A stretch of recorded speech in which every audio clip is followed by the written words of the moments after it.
The true story of Betty Broderick, a woman whose jealousy drove her mad.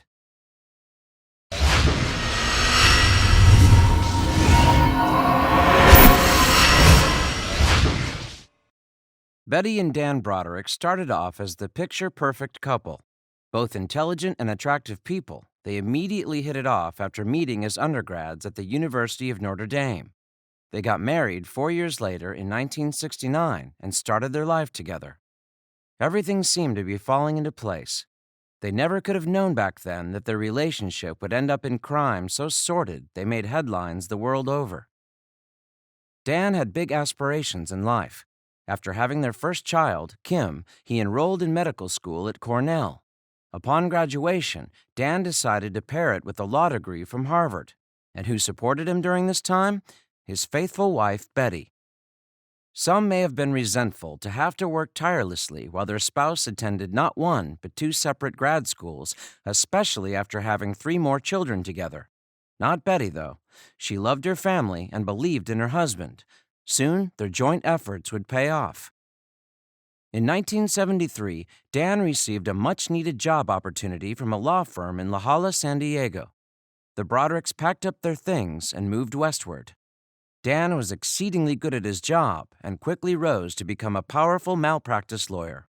By all accounts, the family was doing well for themselves. By 1978, Dan was able to open his own firm.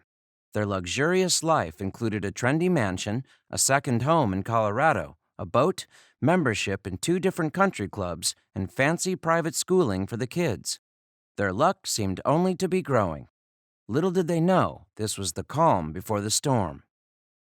Everything would change for the blessed couple in 1982 when Dan hired a young and beautiful 21-year-old by the name of Linda Kulkana to be his assistant at the firm. Kulkana had previously worked as an airline stewardess, but she was a quick learner and Dan was impressed with her intellect. His wife, however, was not. Betty was one to trust her intuition, and her suspicions were immediately raised. Dan was spending more time at work, coming home late, and acting strangely. Her concerns grew, and she became utterly convinced he was having an affair.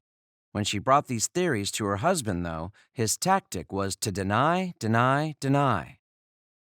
Betty wasn't a naive woman, however, and she didn't take his reassurances as truth. Instead, she fought back in anger, even lighting Dan's tailored suits on fire. As you can imagine, he didn't take very kindly to this. Eventually, they separated. This was only the beginning of their troubles. Dan moved out of the residence they'd been staying in temporarily during renovations and back into their real home. Betty, blinded by rage, dropped each of their 4 kids off at his house one by one. Her ex was now living in the home they'd shared with his mistress. It'd be enough to drive anyone mad. To add insult to injury, Dan got a restraining order preventing Betty from even entering the residence.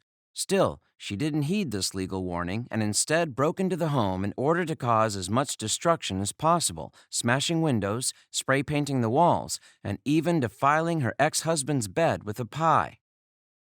The process of divorce for the ill-fated couple was anything but civil. In fact, it became known as the worst divorce in San Diego history. Dan showed no mercy on his former wife as the couple sparred over money and their kids. Dan's experience as a lawyer helped him game the system and relieve himself from having to pay Betty alimony. He also sold their home without her permission. When it came to the children, he used the time that she dropped off the kids on his doorstep in order to secure full custody for himself. At this point, Betty was beginning to lose it. She'd lost nearly everything: her husband, her home, her money, and now her kids. She started spiraling. She crashed a car into Dan's front door while their 4 kids were inside and left threatening voicemail messages. Dan returned the favor by having her put in jail on multiple occasions and even forcibly committed to a mental hospital for several days. In 1989, the divorce was finally official 4 years after proceedings had started. Unfortunately, the turmoil was far from over. A mere 4 months later, Dan would wed Linda, the woman who had once been his mistress. He was so concerned about Betty's escalating behavior that he hired private security on the day of his wedding. She actually had suggested he wear a bulletproof vest for the occasion, but he refused. Dan and Linda exchanged vows in January of 1989. Less than a year later, their honeymoon phase would come to an abrupt and tragic end. In November, only 10 months into their marriage, Betty Broderick opened a letter that made her see red. It was more legal notices from Dan. This time, he was threatening her with more action if she didn't relent from calling the house. Exasperated, she fumed about what to do. The next day, she took her daughter's spare keys and drove to Dan and Linda's residence. A .38 caliber revolver on hand, Betty let herself into the house and climbed the stairs to their master bedroom. Then came the fateful crime.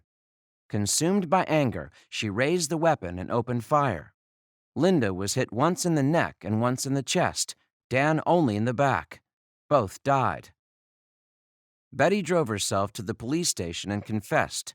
Later, at her trial, she opened up about the thought process that drove her to commit murder. I was just standing in the kitchen saying, Jesus Christ, I'm turning 42 years old and I've been put through this bullshit since I was 35. 7 years of my life wasted, she continued. I was just a mess. Everything just came down on me and I couldn't stand it another minute. She also claimed to have completely blacked out the moment of the shooting, saying she'd gone over there simply to chat when things went awry.